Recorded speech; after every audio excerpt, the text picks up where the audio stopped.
Last week, a story appeared in Fox News that captured a glimpse of the real damage being done to our military by years of senseless budget cuts, known to many of us here as sequestration. Mr. President, I don't think there's 100 Americans who know what the word sequestration means. But what it means is senseless budget cuts that have emasculated our military and harmed our ability dramatically to defend this nation. This poses a risk to the lives of the men and women who are serving our nation in uniform. In a story entitled "Budget Cuts Leaving Marine Corps Aircraft Grounded," senior Marine officers warned Fox News that the Marine Corps Aviation Service is being stretched to the breaking point, unquote.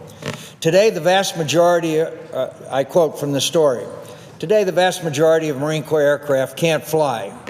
Out of 276 F/A-18 Hornet strike fighters in the Marine Corps inventory, only about 30% are ready to fly. Similarly, only 42 of 147 heavy-lift CH-53E Super Stallion helicopters are airworthy. In short, Marine Corps aviation is in a crisis and being left grounded. What is the cause of this crisis? According to dozens of Marines interviewed by Fox News, quote, "The reason behind the grounding of these aircraft include the toll of the long wars in Afghanistan and Iraq, the fight against ISIS, and budget cuts, i.e. sequestration, precluding the purchase of the parts needed to fix an aging fleet." The report continued to say, U.S. military spending declined from $691 billion to $560 billion in 2015.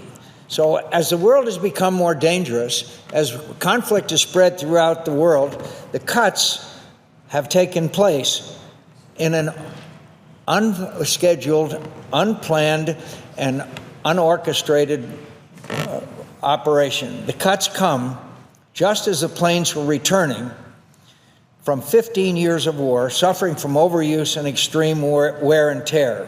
Lack of funds has forced the Marines to go outside the normal supply chain to procure desperately needed parts.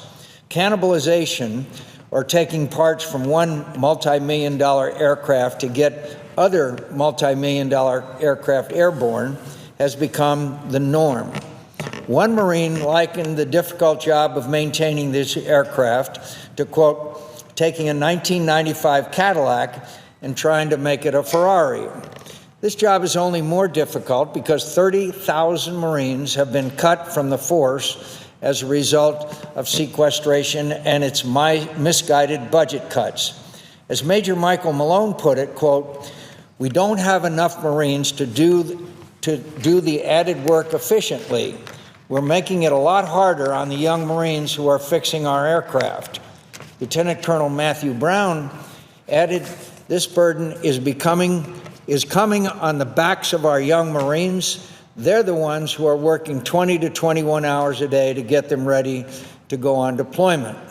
The Commandant of the Marine Corps, General Robert Neller, has said, quote, "We don't have enough airplanes that we would call ready basic aircraft, and that aviation readiness is his #1 concern. It's no wonder, because this readiness crisis is literally putting the lives of our Marines at risk." Lieutenant Colonel Harry Thomas commands a squadron of Marine Corps F/A-18s. He told Fox News that last year he deployed to the Pacific with 10 jets. Only 7 made it. His own jet caught on fire in Guam. Lieutenant Colonel Thomas was able to land the aircraft safely, but the incident nearly cost taxpayers $29 million and Lieutenant Colonel Thomas his life. Now his squadron is getting ready to deploy in 3 months, but only 2 of his 14 Hornets can fly. The aircraft shortage also means training is suffering and our pilots could be losing their edge. As the Fox News report details, 10 years ago, Marine pilots averaged between 25 and 30 hours in the air each month. Today, in Lieutenant Colonel Thomas's squadron, the average flight time per pilot over the last month was just over 4 hours. I assure my colleagues you cannot maintain readiness and capability in a modern-day fighter aircraft flying 4 hours a month. It can't be done. Super Stallion helicopters have flown thousands of Marines into combat over the past 3 decades.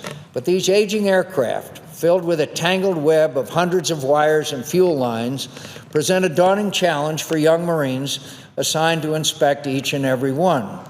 As the Fox News report explained, one failure can be catastrophic, as happened in 2014 when a Navy version of the aircraft crashed off the coast of Virginia after a fire engulfed the aircraft due to faulty fuel lines.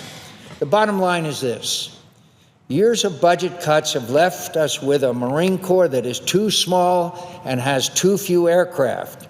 The aircraft it does have are too old and can barely fly, and only by cannibalizing parts from other aircraft.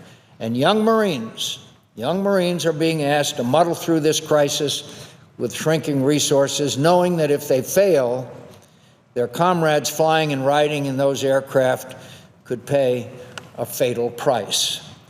The crisis in Marine Corps aviation would be shocking if it were not such a tragically common story throughout each of our military services.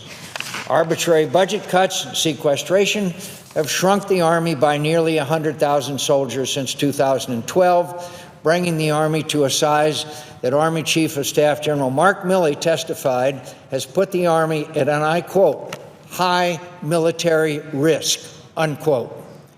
These budget-driven reductions were decided before Russia's invasion of Ukraine and the rise of ISIL. As the force has shrunk, readiness has suffered. Just one-third of Army brigade combat teams are ready to deploy and operate decisively. Indeed, just two of the Army's 60 brigade combat teams are at the highest level of combat readiness.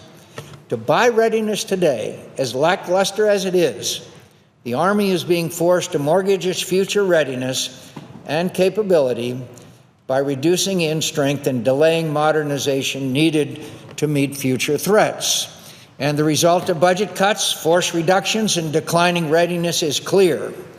In an unforeseen contingency, General Milley testified this month before the Armed Services Committee that the Army, and I quote, risk not having ready forces available to provide flexible options to our national leadership, and most importantly, risks incurring significantly increased U.S. casualties. I repeat, significantly increased U.S. casualties.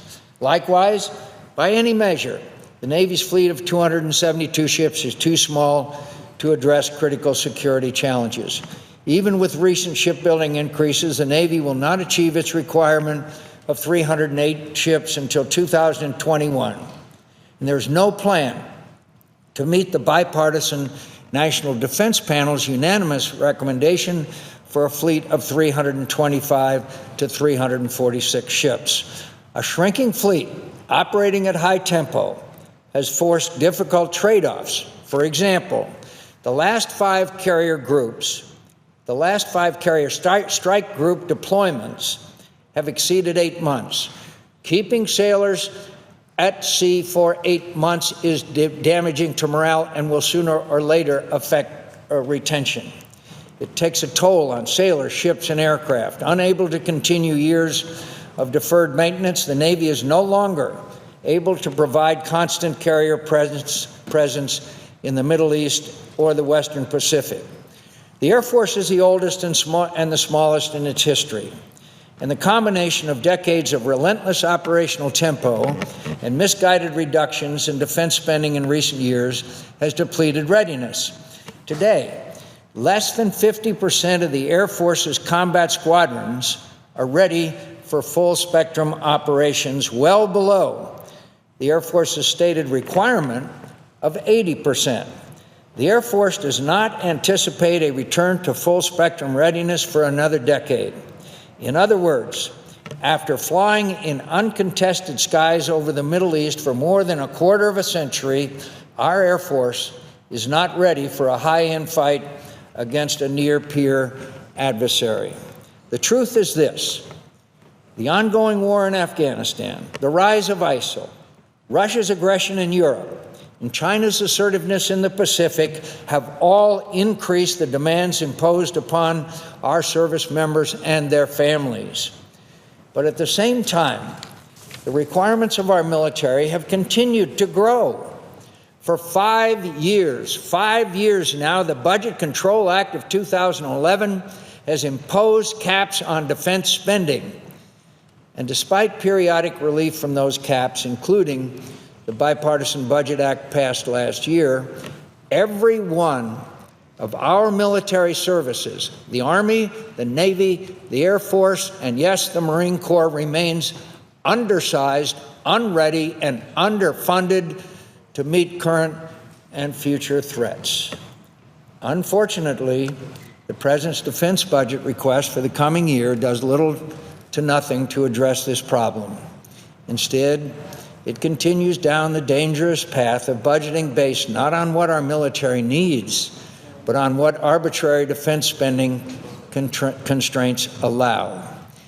In order to strictly adhere to the defense spending floor in last year's Bipartisan Budget Act, the Department of Defense cut $17 billion from what it said it needed last year. Does anybody believe that the situation in the world has improved to the point where you can reduce by $17 billion from what we paid last year, what we spent last year? That's billions of dollars of cuts for things our military needs right now. Army helicopters, Air Force fighters, Navy ships, Marine Corps fighting vehicles, and critical training and maintenance across the services. Former Chairman of the Joint Chiefs of Staff, General Martin Dempsey, described last year's defense budget as, quote, the lower ragged edge of manageable risk in our ability to execute the defense strategy. 1 year later, the President of the United States has sent us a budget request that is less in real dollars than last year and $17 billion less than what our military needed and planned for. The military service's unfunded requirements total nearly $23 billion for the coming fiscal year alone. Meanwhile, sequestration threatens to return in 2018, taking away another $100 billion from our military through 2021. I don't know what lies beneath the lower ragged edge of manageable risk, but this is what I fear it means, that our military is becoming less and less able to deter conflict, and that if, God forbid, deterrence does fail somewhere and we end up in conflict, our nation will deploy young Americans into battle without sufficient training or equipment to fight a war that will take longer, be larger, cost more, and ultimately claim more American lives than it otherwise would have. And if that comes to pass, who will be responsible? Who is responsible for the military's readiness crisis? Who is to blame for the increasing risk to the lives of the men and women who volunteer to serve and defend our nation? The answer is clear.